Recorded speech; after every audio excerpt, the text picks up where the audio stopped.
Hello, everybody. Today we will be reading A Chair for My Mother by Vera B. Williams. A Chair for My Mother by Vera B. Williams. It is in the memory of my mother, Rebecca Porging Baker. My mother works as a waitress in the Blue Tile Diner. After school sometimes I go to meet her there.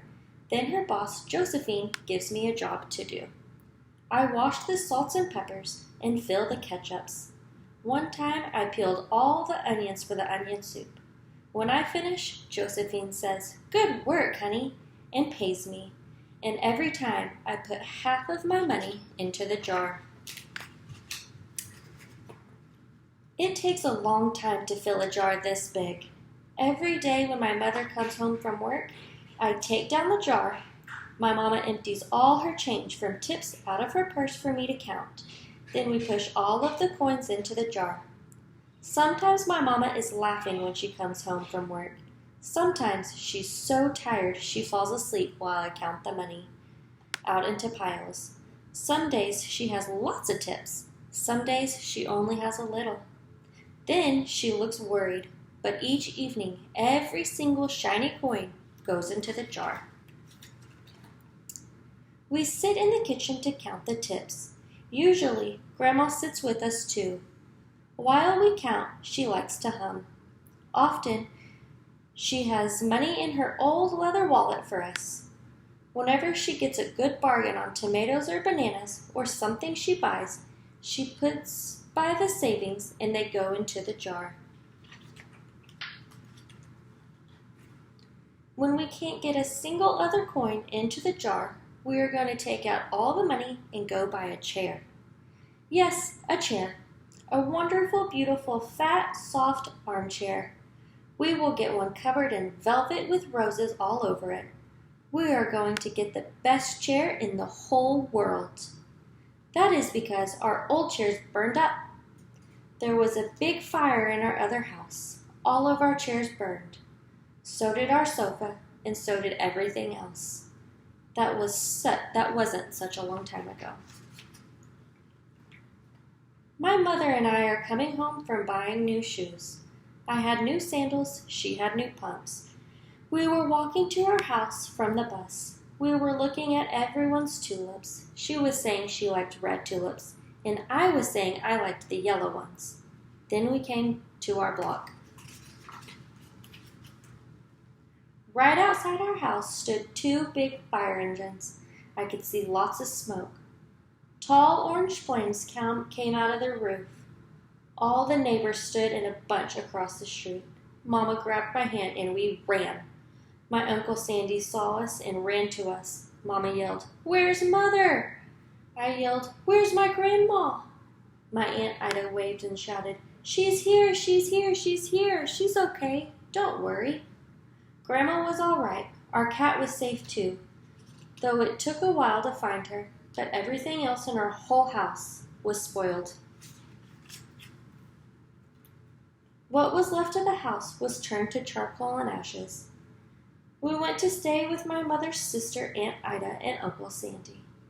Then we were able to move into the apartment downstairs. We painted the walls yellow. The floors were all shiny, but their rooms were very, very empty. The first day we moved in, the neighbors brought pizza and cake and ice cream, and they brought a lot of other things too. The family across the street brought a table and 3 kitchen chairs. The very old man next door gave us a bed from when his children were little. My other grandpa bought us his beautiful rug. My mother's other sister, Sally, she had made us red and white curtains. Mama's boss, Josephine, brought pots and pans, silverware, and dishes. My cousin brought me her own stuffed bear. Everyone clapped when my grandma made a speech. "You are all the kindest people," she said, "and we thank you very, very much. It's lucky we're young and can start all over." That was last year, but we still have no sofa and no big chairs. When Mama comes home, her feet hurt. "There's no good place for me to take a load off my feet," she says. When Grandma wants to sit back and hum and cut up potatoes, she has to get as comfortable as she can on a hard kitchen chair. So that is how come Mama brought home the biggest jars that she could find at the diner, and all the coins started to go in the jar. Now the jar is too heavy for me to lift down. Uncle Sandy gave me a quarter. He had to boost me up so I could put it in. After supper, Mama and Grandma and I stood in front of the jar. Well, I never would have believed it, but I guess it's full, Mama said. My mother brought home little paper wrappers for the nickels and the dimes and the quarters. I counted them all out and wrapped them all up. On my mother's day off, we took all the coins to the bank. The bank exchanged them for $10 bills. Then we took the bus downtown to shop for our chair. We shopped through 4 furniture stores.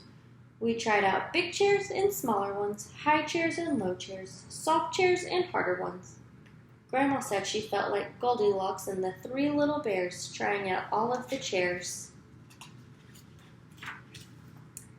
Finally, we found the chair we were all dreaming of, and the money in the jar was enough to pay for it. We called Aunt Ida and Uncle Sandy. They came right down in their pickup truck to drive the chair home for us. They knew we couldn't wait for it to be delivered.